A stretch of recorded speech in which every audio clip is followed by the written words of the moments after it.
مجھے بتلائیے کس کام سے آیا تھا، خیریت سے آیا تھا؟ بڑھیا کہتی ہے، اے سوال کرنے والے، آنکھوں سے میں نبینی ہوں، مجھے نظر نہیں آتا، عمر کے اعتبار سے میں ضعیف ہوں، کام نہیں کر سکتی۔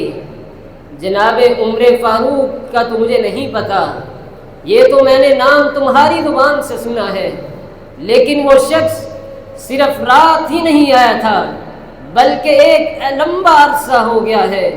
رات پچھلے پہر میرے گھر آتا ہے، مجھے رات کا کھانا کھلا کر جاتا ہے، اگلے دن کا کھانا دے کر جاتا ہے، اور میرے دائیں بائیں پڑی ہوئی گندگی کو صاف کر کے جاتا ہے۔ جناب طلحہ کہتے ہیں، میں گھر سے باہر نکلا، اپنے آپ کو ٹٹولنے لگا۔ میں نے کہا، طلحہ تجھے شرم نہیں آئی کہ تو جناب عمر فاروق کے